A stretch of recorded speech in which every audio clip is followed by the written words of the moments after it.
마가복음 6장 1절에서 6절 복음을 거절할 핑계와 믿어야 할 이유라는 제목으로 말씀을 볼 텐데요.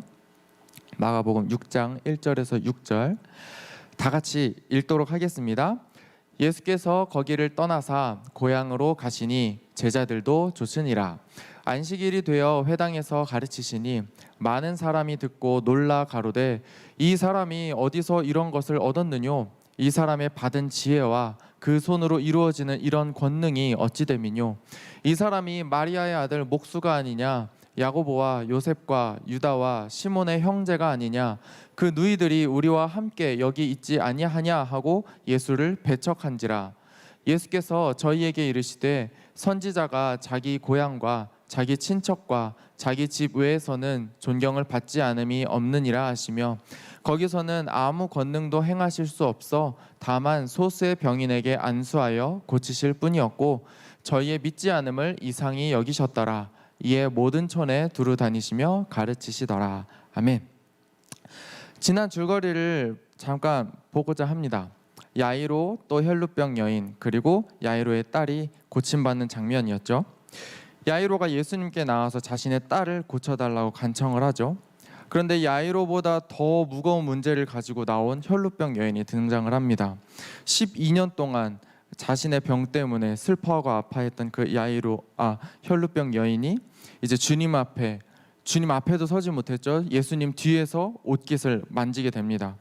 그렇게 해서 혈루병 여인이 고침을 받자 또 예수님께서 혈루병 여인을 찾고 또 혈루병 여인이 어떻게 해서 자신의 병이 나았는지를 설명하게 되죠. 그 순간 이제 야이로의 딸이 죽었다는 소식이 들립니다. 살아 있을 때 병을 고치는 것만 이렇게 막 어떤 주문 막 요상한 주문처럼 막 이렇게 힘을 써서 한 게 아니라 그 야이로의 딸이 매일 아침 그 아버지에게서 들었을 만한 얘야 일어나봐 라는 그 자상한 음성, 그 일상적이고 평범한 그 음성에 야이로의 딸이 일어나죠. 흔들리는 믿음 속에서도 예수님을 말없이 따라가는 그 야이로의 믿음 우리가 본받아야 된다고 했고요.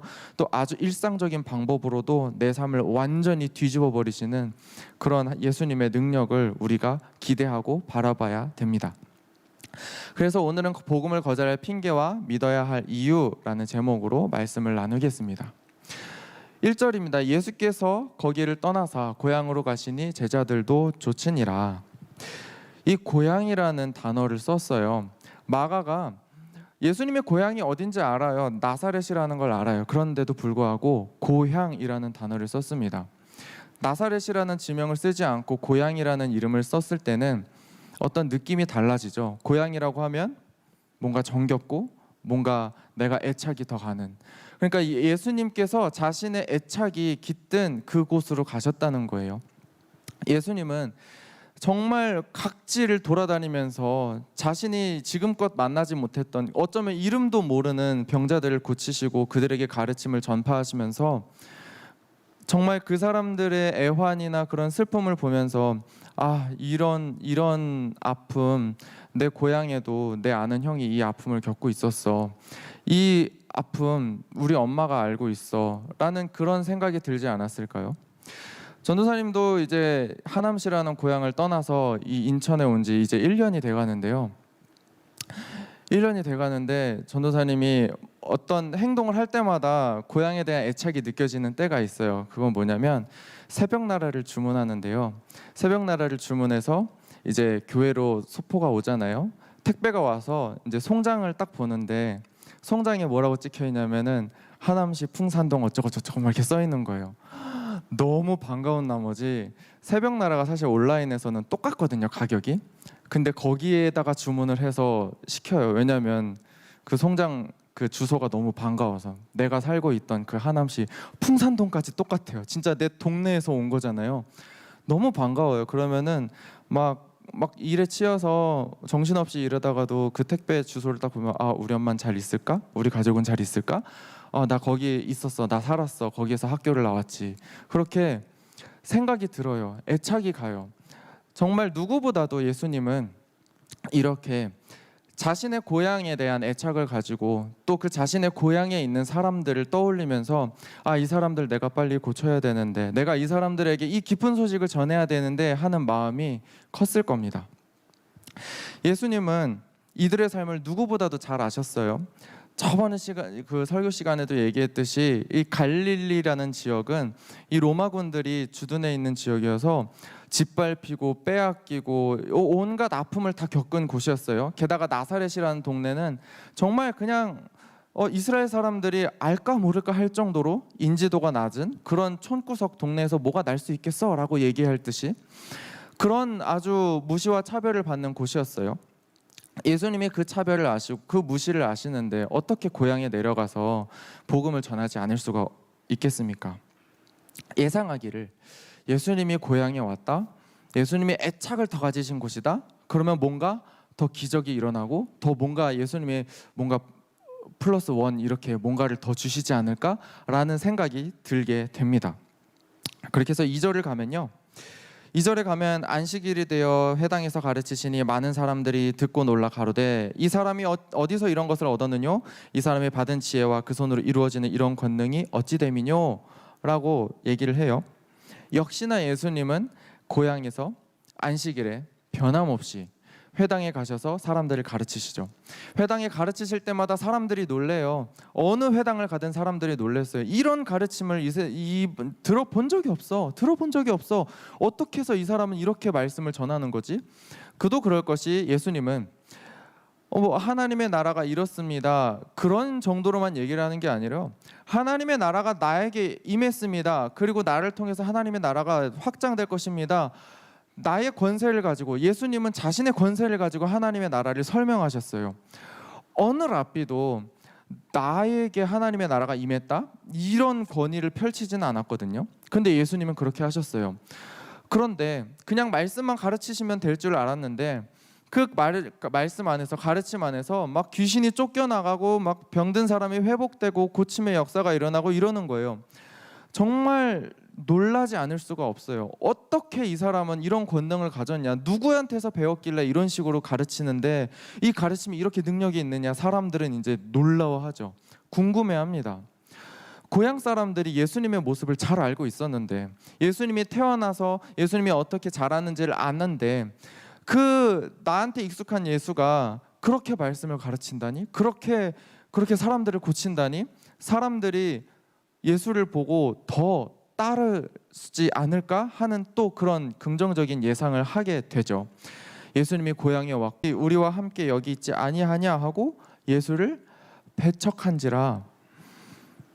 고향에 왔어요. 예수님을 누구보다도 잘 아는 사람들이 있는데 이 사람들이 예수님에 대해서 친밀한 관계를 가지고 있을 거라 생각을 했는데 오히려 예수님을 배척하게 됩니다. 예수님을 너무나도 잘 알았기 때문에 예수님을 배척하게 돼버렸어요.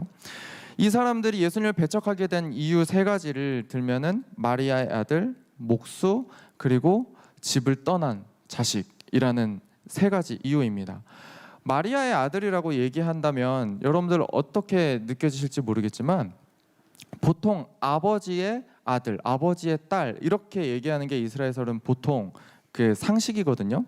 아무리 요셉이 예수의 아버지 되는 요셉이 먼저 죽었다고 해도 요셉의 아들이라고 하지 마리아 아들이라고 일부러 하진 않아요. 근데 마리아의 아들이라고 했다는 건 딱 그 이유예요. 이 방송용으로 괜찮을지 모르지만 이 애비 없는, 애비 모르는 이런 뜻이에요. 내가 네 과거를 알아. 내가 네 태생을 알아. 또 마리아한테서 태어났잖아. 요셉, 네 아버지 맞아?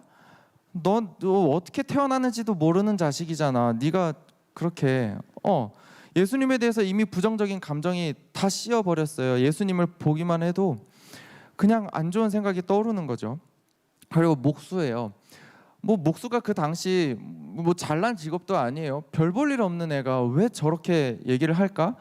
예수님이 아무리 가르침을 주셔도 어떤 권능을 행하셔도 쟤 목수잖아, 별 볼 일 없는 애가 왜 저러고 다녀? 라고 아예 기대치가 없어요. 예수님에 대한 기대치가 없는 거예요. 그리고 그의 형제, 그의 자매가 우리와 함께 있지 아니하느냐라는 말에는 그의 가족이 우리와 함께 있지 않냐냐. 넌 없잖아. 너 집 떠났잖아. 너 가장의 책임을 버리고 멀리 돌아다니면서 이상한 짓 하잖아 라고 얘기하는 거예요. 너 별 볼 일 없는 자식, 너 뿌리부터 의심 가는 자식, 너 집에 대한 책임도 안 지는 자식, 너를 내가 왜 믿겠어? 라는 그런 조롱의 핑계가 예수님한테 따라 붙는 겁니다. 예수님이요, 이 반응을 보면서요, 씁쓸해하면서 놀라워하고 아주 이상하게 여깁니다. 6절에 보면 저의 믿지 않음을 이상히 여기셨더라 라고 얘기해요.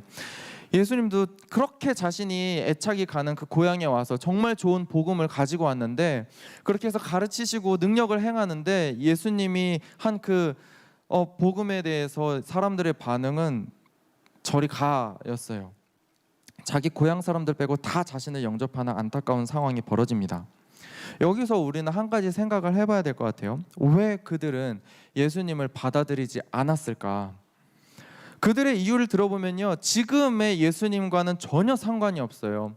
예수님이 가르치신 복음에 어떤 오류가 있다거나 실수가 있다거나 권능이 잘못 왔다거나 이런 게 아니라, 너 옛날에 이거였잖아, 너 뿌리가 이거잖아, 너 지금 복음하고는 전혀 상관없는 문제로 예수님을 아주 질타하면서 배척을 합니다. 그들이 지금의 예수님을 보지 못하고 내가 알던 과거의 예수만을 보고 판단한 이유, 그 과거의 예수에 집착한 이유가 뭘까요? 답은 그렇습니다. 예수님의 과거에 집착했던 그 사람들, 그들은 그야말로 자신의 과거에 묶여 사는 사람들이었기 때문이에요. 그들의 삶은 변화된 미래를 바라보지 못할 정도로 아픔에 묶여 있었기 때문입니다. 아까 얘기했죠. 수탈과 무시와 차별과 억압의 그런 마을이었다고요. 그들을 묶고 있는 것은 무엇이었을까요?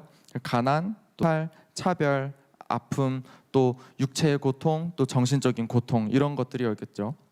그들도 노력했을 거예요. 이 갈릴리 지역이요, 얼마나 이 예루살렘, 이 이스라엘을 바꾸기 위해서 얼마나 많은 노력을 했습니까? 정말 게릴라전도 많이 하고 시위도 하고 데모도 하고 그런 많은 곳인데요, 그들은 결국 변함없는 삶에 결국 미래를 포기한 것입니다. 그들의 시선은 과거에 묶여버렸어요. 그냥 하루하루 그냥 살아 있으면 되는 정도, 그 정도에 딱 고정돼 버려 있던 거예요. 우리를 그냥 내버려둬, 그냥 우리한테 아무것도 하지 마, 그냥 우리를 그냥 내버려둬라는 그 생각에 묶여 버린 겁니다. 인간관계의 실패, 또 응답하지 않는 하나님 등 우리 역시도 여러 가지 문제 때문에 우리 주변에도 과거의 아픔에 묶인 채 살아가는 사람들이 많아요. 전도사님도 우울증에 걸려본 적이 있는데 정말 운동도 하기 힘들어했고요. 뭘 할 수가 없어요. 내가 하는 것마다 부정적인 결과가 따라올 거라고 예상을 하니까요, 그냥 나를 내버려둬, 나 그냥 조용히 살고 싶어라는 그런 반응에 아무것도 하지 못하고 그냥 가라앉은 그런 생활을 한 적이 있습니다. 전도사님이 들었는데요, 그 케냐의 투르카나라는 원주민을 선교하신 이면심 선교사님이 계세요. 이 순복음교회에서 되게 자랑스러워하는 이면심 선교사님인데요, 지금은 돌아가셨어요. 풍토병으로 돌아가셨는데, 이 선교사님이 투르카나라는 지역에서 선교를 할 때 가장 어려웠던 것이 뭐냐면, 뭐 정부의 핍박 이런 거 아무것도 아니에요. 도둑 이런 거 아무것도 아니에요. 정말 힘들어했던 건 그 사람들이었대요.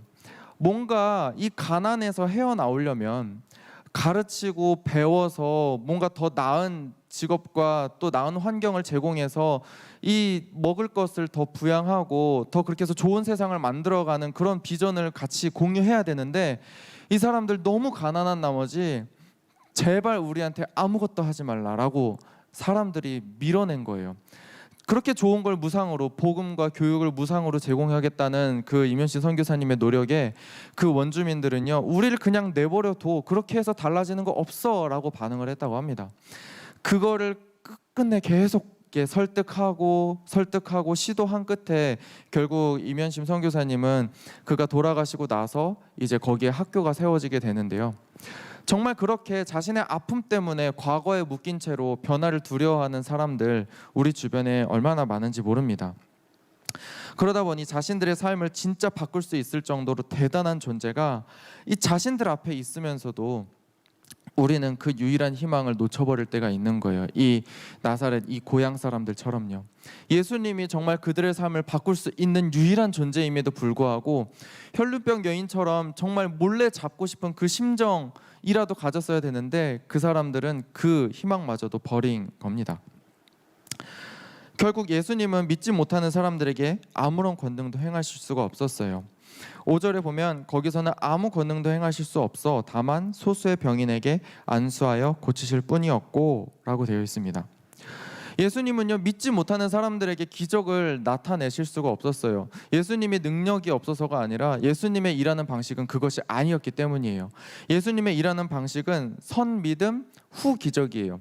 예수님은 믿음으로 기대하는 사람들에게 하나님 나라의 기적을 보여주시지, 하나님 나라의 기적을 보여주면서 너 믿을래? 라고 이렇게 깔고 들어가시는 분이 아니에요. 예수님은 단 한 번도 하나님 나라의 권능을 하찮게 그렇게 대우하신 적이 없습니다. 하나님 나라의 권세를 막 찌라시 돌리듯 광고지 돌리듯 예수님 믿으세요 이렇게 돌린 적이 없어요. 예수님은 아주 당당하게 복음을 전파하시고 또 믿음을 갖게 하시고 또 그 안에서 나타나는 여러 기적을 체험하게 하셨죠. 예수님의 기적을 체험하는 방법은요 다른 거 없어요. 나한테 있는 게 아니라 예수님께 있어요. 사람들은 자신들의 형편 때문에 예수님을 배척했다고 이유를 대고 있어요. 하지만 예수님의 기적을 체험하는 방법은 나한테 있는 게 아니라 예수님을 믿는 거에 있어요. 나로서는 할 수 없어요. 나로서는 도저히 이 일을 할 수가 없어요. 이 기적을 나타낼 수가 없어요. 어느 누가 내 힘으로 죽은 자를 살리겠습니까? 하지만 예수님을 믿으니까 죽은 자가 살아났어요. 예수님을 믿으니까 12년 동안 내가 어떻게 하려고 해도 고침받지 못했던 그 혈루병이 나아버렸어요. 믿음으로 예수님의 기적을 체험하는 겁니다. 내가 어떻게 해서, 아니면 내 자격이 있나, 아니면 내가 지금 어려운 상황에 있나, 내가 지금 긍정적인 생각을 하지 못해서 예수님의 기적을 체험을 못하는 게 아니라 예수님의 기적을 체험하는 방법은 믿어야 되는 것입니다. 내가 얼마나 준비되어 있는가가 아니라 예수님을 믿는가가 핵심이에요.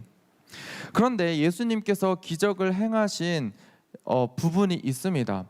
예수님은 배척하는 사람들에게 자신의 능력을 행하지는 못했지만 자신들에게 나왔던 소수의 병인들에게는 믿음으로 또 기적을 나타내셨습니다.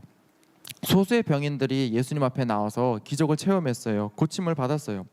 예수님께서 권능을 나타내실 수 있었던 이유는 바로 예수님을 믿었기 때문이죠.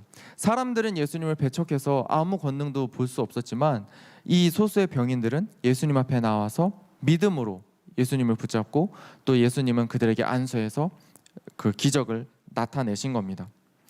그들이 예수님을 배척한 사람보다 더 나은 상황에 있었나요? 아니요. 오히려 이들은 병인이었다라고 마가는 설명하고 있죠. 정말 병에 지금 걸려서 어쩔 줄 몰라 하는 이 사람들이 예수님을 몰라서 예수님 나를 고쳐주세요 그냥 무턱대고 얘기했을까요? 아니요. 예수님이 누구인지는 이스라엘 사람들이 다 알고 있었어요. 예수님이 권능을 행하신다는 것 다 알고 있었어요. 예수님의 이 이름을 모르는 사람 아무도 없었어요. 게다가 이 예수님의 고향 나사렛 사람들은 예수님이 어떻게 태어났고 어떻게 자랐는지를 아는 사람들이었어요. 이 사람들, 나사렛에 있던 이 소수의 병인들이 예수님을 몰랐을까요? 아니요, 모르지 않았어요. 예수님을 배척했던 사람들만큼이나 예수님에 대해서 잘 알고 있었으니만큼 이 사람들 역시 예수님을 배척할 수 있었어요. 하지만 이 사람들이 예수님을 배척하지 않고 예수님께 나와서 믿음으로 구했던 이유는 무엇일까요? 예수님의 과거를 알았음에도 예수님께 나온 이유는 바로 그들에게는 예수님을 거절할 이유보다 예수님을 믿어야 할 이유가 더 컸기 때문입니다. 예수님이 누구셨는지, 이전에 누구셨는지는 내게 중요하지 않아. 중요한 건 예수님이 나를 고칠 수 있다는 거, 그거 하나야 라는 걸 붙잡고 나온 소수의 병인들은 예수님의 기적을 체험하고 또 자신들의 삶이 변화되는 기적을 보았습니다. 똑같은 아픔을 경험하고도 이렇게 사람들의 반응이 다른 것은 그들이 중요하게 여기는 것이 달랐기 때문입니다. 예수님을 배척했던 사람들처럼 과거의 아픔에 매인 사람들은 더 나아질 미래보다 과거에 초점을 맞춥니다. 이래서 안 돼. 내가 해봤어. 근데 저래서 안 돼. 난 더 이상 저런 사람들하고는 상종 못해. 내가 해봤는데 안 됐어. 또 실패할 거야. 사람들이 또 뭐라 할 거야. 라는 이 과거의 경험에 묶여 있는 사람들은 어떠한 변화도 어떠한 소망도 붙잡지 못한 채 그냥 그저 정말 죽지 못해 살아가는 이 비참한 삶을 살아갑니다. 하지만 예수님께 매인 사람들은, 또 내가 변할 수 있다라는 그 소망을 붙드는 사람들은 그동안의 아픔보다 달라질 미래에 초점을 맞춥니다. 예수님은 바꾸실 수 있어. 내가 해봤는데 지금까지는 안 됐어. 근데 예수님은 할 수 있어. 그러니까 내 인생은 바뀔 거야. 나는 반드시 예수님의 그 능력 안에서 좋아질 거야. 변화될 거야. 라고 믿는 사람들, 미래의 소망을 두고 예수님께 소망을 두는 사람들은 예수님께 나와서 예수님을 믿기 시작합니다. 내가 무엇에 초점을 맞추느냐에 따라서 나의 과거는요, 평생 저주거리가 되기도 하고요, 또 내 평생의 간증거리가 되기도 합니다. 짤막한 간증을 하고 싶은데요, 여러분들이 보시기에 제 모습을 보고 수년 전까지 성정체성의 혼란을 겪고 그렇게 고민했던 사람으로 보이십니까? 제 평생의 절반 이상을 저는 정말 혼란스러워하면서 고민하면서 살았어요. 정말 이렇게 나와서 얘기하는 게 지금도 떨리고 두려울 정도로 정말 내 삶이 어땠는지 누구보다도 저는 잘 알아요. 여러분들과 같은 나이 때 그때부터 혼란스러워서 정말 그때도 교회를 다녔거든요. 그럼에도 변화되지 않는 내 모습을 보면서 내가 진짜 어떻게 해야 되는지 심각한 고민에 빠졌고, 그렇게 예수님을 믿고 아둥바둥 하면서도 변화되지 않는 모습에 절망할 때도 있었어요. 사람들은 보통 이렇게 얘기를 해요. 신이 그렇게 전지전능하다면 왜 나를 이 모양으로 만들어서 왜 이런 비참한 삶을 살게 하지? 내 인생을 왜 이렇게 만들지? 라고 얘기를 해요. 그런데 내가 예수님을 아는데 그렇게 얘기가 될까요? 내가 지금도 부족한 상황인데 내가 예수님을 믿지 못하면 얼마나 더 비참할까라고 저는 어떻게든 꿋꿋이 그 예수님을 붙잡았습니다. 10년이 지나고 15년이 지나고 진짜 몇 해 전까지 그렇게 고민을 하면서 살아온 제게 지금껏 뒤를 돌아보면요, 막 번쩍거리면서 그렇게 기적을 보이진 않았더라도 내가 주님 안에서 내가 온전히 사랑받고 있구나라는 걸 깨닫는 그 순간 때부터 나를 온전히 있는 그대로 사랑해야 된다라는 그 교훈을 삼아서 내가 있는 그대로 나를 사랑하기 시작하니까요, 내 약점이 어느새 예수님께 쓰임받고 있다는 걸 느꼈어요. 내 약함이 하나님께 쓰임받고 있구나. 어떤 사람이라도 어떤 죄인이라도 하나님께 용서를 받는구나. 하나님께서 나를 사랑하시는구나 라는 걸 깨달으니까요, 사람들의 못남과 약점이요, 사람들을 사랑하지 못할 이유가 되지 않는다는 걸 깨닫게 됩니다. 어느 부족한 사람도 어느 연약한 사람도 하나님의 사랑 앞에서 그거를 받지 못할 사람은 없어요. 그리고 그렇게 사람들을 품기 시작을 하니까요, 어느새 넓어진 제 그릇을 발견했고, 사람들을 품으면서 사람들을 위로하자라는 그 마음을 가지기 시작했을 때부터 내 목소리로도 이 사람들을 위로해야겠다라는 생각이 들었고, 그렇게 제 발성은 그렇게 품는 발성이 된 거예요.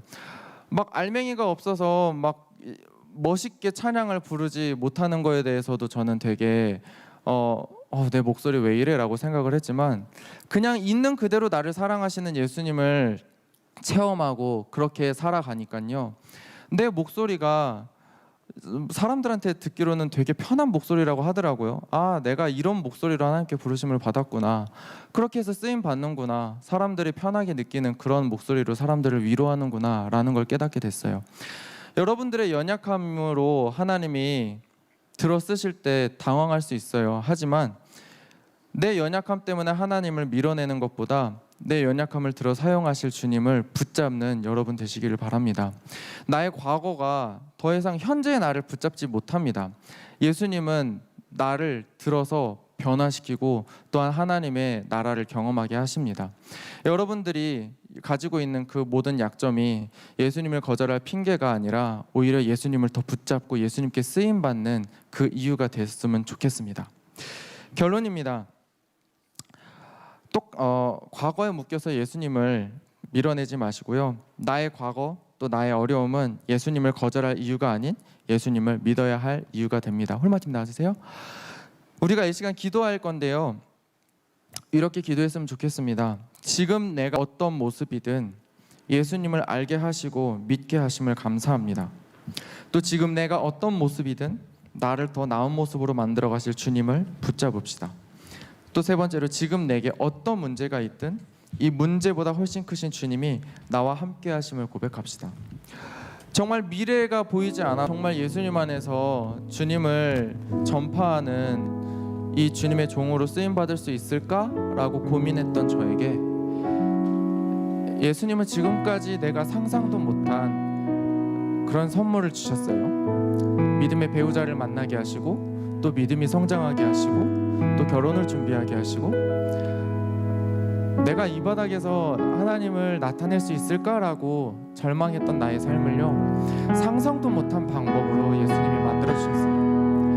여러분의 인생, 여러분의 삶, 이제 여러분 하나님께서 쓰실 겁니다. 근데 하나님은 어떤 분 쓰시냐면요, 예수님을 믿고 또 예수님을 바라보고 소망하는, 붙잡는 사람들에게 일하세요. 여러분들 하나님께 쓰임 받고 싶으신가요? 예수님을 붙잡으시길 바랍니다. 여러분들이 어떠한 과거가 있든, 여러분들의 삶이 얼마나 비참하든 그건 예수님께 아무런 문제가 되지 않습니다. 이 시간 기도하실 때요, 하나님 나를 만나 주셔서 감사하고,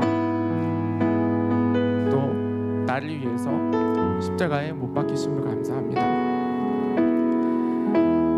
나를 온전히 사랑하시고 또 나를 사용하시는 우리 주님께 감사와 또 믿음의 소망의 기도하는 여러분 되시기를 바랍니다.